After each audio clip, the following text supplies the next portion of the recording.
Everybody starts out with $10. There's 1,000 people playing the game. Everybody starts out with $10. I have $1, you have $1. I flip a coin. If I get heads, you give me $1.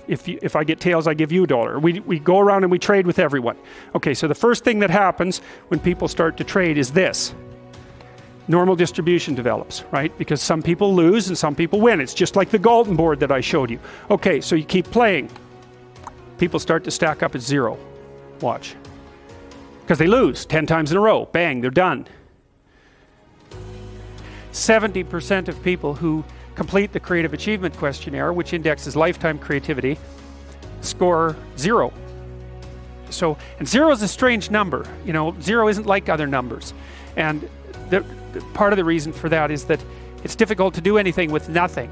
So, if you buy a stock and the price sinks to like 2 cents a stock, you're still alive. But if the price sinks to 0, you're done, right? That's it. The game's over. And that's the thing about 0. When you're hit 0, or maybe when you're at 0, the game is over. And when we were attempting to market, for example, the tests that we had designed to predict performance in companies, one of the big obstacles to begin with was having 0 customers. And 0 customers is really the wrong number of customers to have. And there's a big difference between 0 customers and 1 customer, right? Because then you're in the game.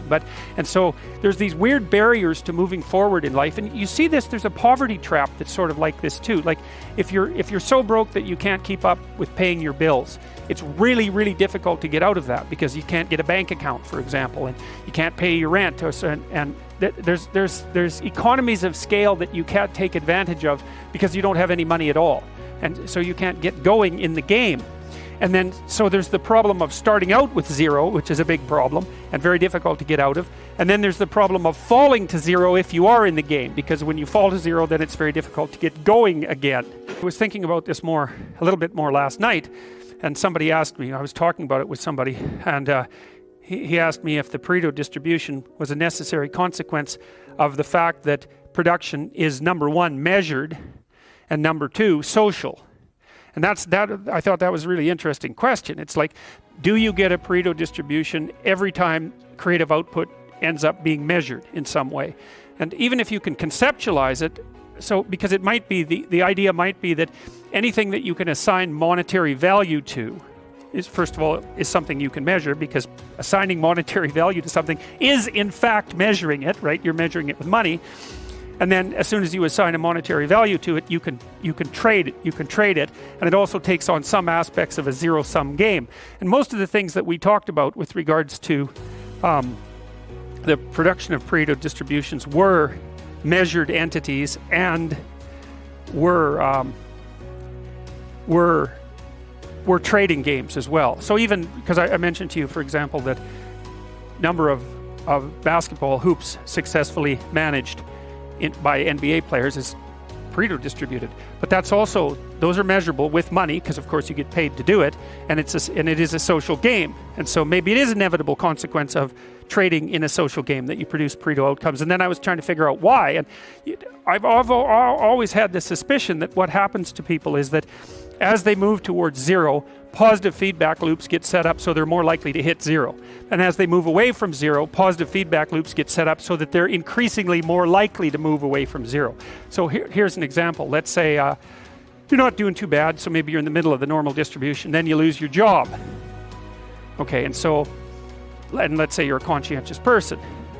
And we could say, just for the sake of argument, that you lose your job because of mass layoffs in your company. So it has nothing to do with you. It's fundamentally, it's just like luck of the draw, basically. But then what happens to you? Well, if you're conscientious, you're gonna go after yourself pretty hard. So you're gonna, and especially if you're also high in neuroticism, it's gonna depress you to lose your job. And maybe you're in a situation where you just, for one reason or another, you don't have that many other opportunities. Now, maybe you should have looked for them, but maybe you're in a depressed strata of the economy, or you're geographically located somewhere that makes moving difficult, or so on and so forth, So, but you lose your job, and then you start to get depressed because of that.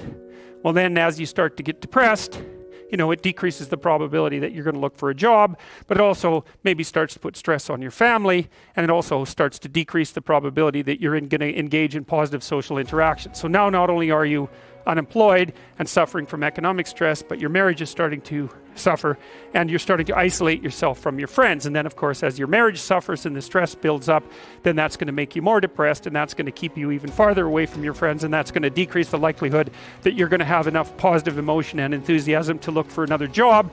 And then, maybe you want to add a bit of a drinking problem to that just for fun, and you can see that you can get a spiral going that's just taking you down.